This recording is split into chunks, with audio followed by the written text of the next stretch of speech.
بسم اللہ الرحمن الرحیم۔ شہادت سیدنا حسین رضی اللہ تعالی عنہ۔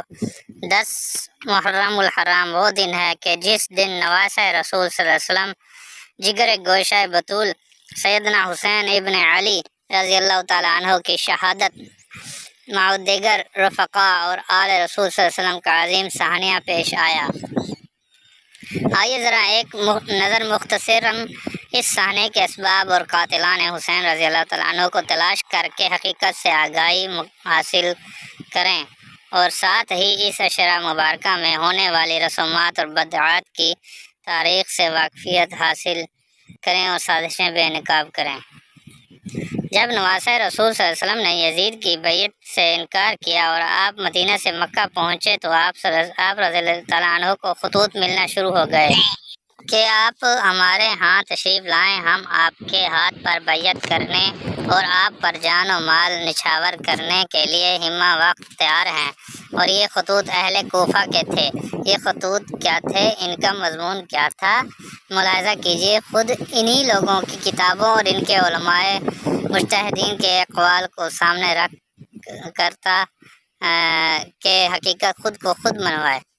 میرے عزیز دوستو، جو خطوط حضرت سیدنا حسین رضی اللہ تعالیٰ عنہ کو پہنچے، ان کا مضمون یہ تھا: آئیے ہمارے پاس آئیں، ہمارے گھر آئیں، کوفہ آئیں، آپ ہمارے خلیفہ ہیں، ہم بھی یزید کی بیعت نہیں کرتے، پھل پک گئے ہیں، کھیتیاں سرسبز ہو چکی ہیں اور رہائش کے لیے حویلیاں کوٹھیاں موجود ہیں۔ اس طرح کے 12,000 خطوط آپ رضی اللہ تعالیٰ عنہ تک پہنچے، 12,000 خطوط، اور آپ نے کوفیوں کی وفاداریوں پر یقین کر لیا اور جانے کا ارادہ کیا۔ لیکن جب ارادہ فرمایا تو اکابر صحابہ رضی اللہ تعالیٰ عنہ، سیدنا عبداللہ بن عمر رضی اللہ تعالیٰ عنہ، عبداللہ بن زبیر رضی اللہ تعالیٰ عنہ، دیگر حضرات نے روکا، آپ نہ جائیں۔ کوفیوں نے آپ کے والد سیدنا علی رضی اللہ تعالیٰ عنہ کو بھی شہید کروایا اور آپ کے بھائی سیدنا حسن رضی اللہ عنہ کے ساتھ بھی زیادتی کی، لیکن چونکہ آپ کے دل میں رحم تھا، آپ چل پڑے اور چچا زاد بھائی مسلم بن عقیل رضی اللہ عنہ کو آگے بھیجا کہ حالات کا پتہ چلائیں۔ مسلم بن عقیل جب کوفہ پہنچے تو خوب آؤ بھگت منافقانہ طور پر کی گئی۔ انہوں نے سیدنا حسین رضی اللہ عنہ کو خط بھیجا کہ آپ تشریف لے آئیں۔ چنانچہ آپ چلے اور راستے میں اطلاع ملی کہ مسلم بن عقیل کو شہید کر دیا گیا۔ آپ نے واپسی کا ارادہ کیا، لیکن مسلم بن عقیل کے بھائیوں نے بدلہ لینے کا کہا۔ چنانچہ آپ روانہ ہوئے اور آپ خاندان نبوت پر مشتمل یہ قافلہ اس مقام پر پہنچا جس کو کربلا کہا جاتا ہے۔ تو یہی ظالم کوفی جنہوں نے حضرت حسین رضی اللہ عنہ کو بلوانے کے لیے کئی ہزار خطوط لکھے، خاندان نبوت کے شہید کرنے کے درپے ہو گئے، اور یوں ظالموں اور منافقوں نے نواسہ رسول صلی اللہ علیہ وسلم حضرت حسین رضی اللہ عنہ کو اپنے خاندان کے دیگر احباب کے ساتھ انتہائی بے دردی سے شہید کر دیا۔ لیکن حضرت حسین رضی اللہ عنہ نے کربلا کے میدان میں شہید ہونے سے پہلے ایک تاریخی خطبہ دیا جو کہ آج بھی مختلف کتب میں موجود ہے۔ آئیے مذہب شیعہ جو کہ محرم میں نواسہ رسول صلی اللہ علیہ وسلم حضرت حسین رضی اللہ عنہ پہ ماتم و گریہ جاری کرتا ہے، ان کی متبرک کتب اس بارے میں کیا کہتی ہیں۔ آپ رضی اللہ عنہ نے خطوط کھولنا شروع کیے۔ ان میں شیش بن ربیع کوفی کا خط تھا۔ آپ نے خط لہرایا اور کہا: اے شیش بن ربیع، کیا یہ خط تمہارا نہیں؟ اس میں تم نے لکھا ہے: پھل پک گئے ہیں، حویلیاں خوبصورت بنا دی اور ہم تمہارے لیے مٹنے کے لیے تیار ہیں۔ فرمایا: اے شیش، کیا یہ تیرا خط نہیں؟ اس نے کہا: میرا خط ہے۔ ایسے ہی کئی خطوط نکالے اور کوفہ والوں کو شرم دلائی، اور پھر فرمایا: تم لوگ مجھے بلاتے ہو، پھر میرے ساتھ ظلم پر کیوں اتر آئے؟ میرے بھائی مسلم بن عقیل کو تم نے شہید کروا دیا اور اب میرے در پہ ہو لیکن چونکہ آپ رضی اللہ عنہ کو شہید کرنے کا منصوبہ تیار ہو چکا تھا، دغا باز کوفی اپنی اصلیت پر اتر آئے تھے، اس لیے لشکر کشی ہو گئی، اور الغرض یہ کہ انجام آل رسول صلی اللہ علیہ وسلم کی شہادت مظلومانہ کی صورت میں سامنے آیا۔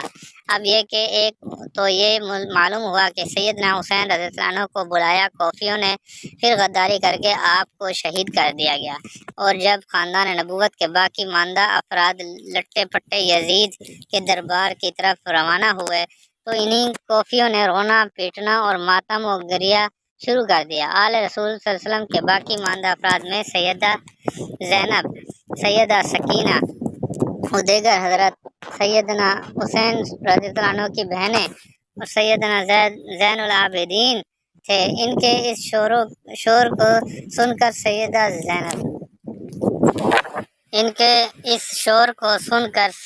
زینب رضی اللہ عنہ اپنی سواری کے ہودج میں ہی کھڑی ہو گئی اور فرمایا، اے کوفہ کے لوگوں، اے کوفہ کی عورتوں، تمہیں شرم نہیں آتی؟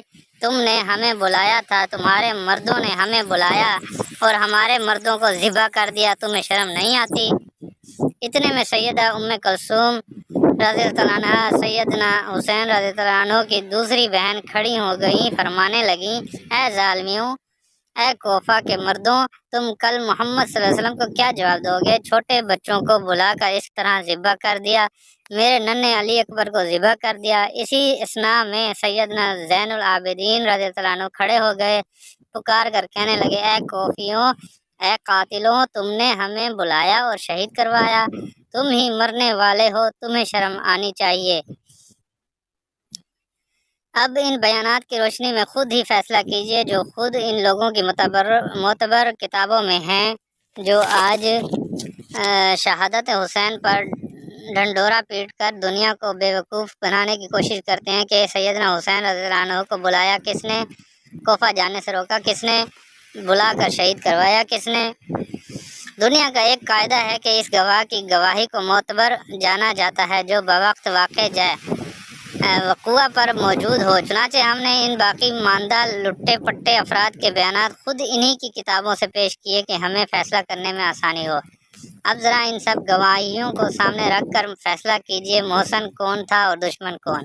اور پھر ایک عام سی بات ہے کہ جب کوئی مرتا ہے، وفات پاتا ہے، تو پھر اس کا سوگ منایا جاتا ہے، نہ کہ اس کی وفات سے پہلے۔ اس کا مشاہدہ ہم میں سے ہر ایک کرتا ہے، لیکن یہ عجیب بات ہے کہ یہاں ثانیہ کربلا پیش آنے سے قبل ماتم بھی ہے، نوحہ بھی ہے، آہ و زاری بھی ہے، اور 10 محرم کو بعد عصر نواسہ رسول جگر گوشہ بطول کی شہادت کا واقعہ ہے۔ یہاں عین اسی وقت ماتم بند، نوحہ بند، آہ و زاری بند۔ ذرا سوچئے کہ ہمارا عزیز فوت ہو تو سوگ مرنے کے بعد، والد فوت ہو، والدہ فوت ہو تو سوگ مرنے کے بعد، لیکن جگر گوشہ بطول کی عین شہادت کے بعد سب کچھ بند۔ اس سے پہلے سب کچھ غور کیجئے اور فیصلہ فرمائیے۔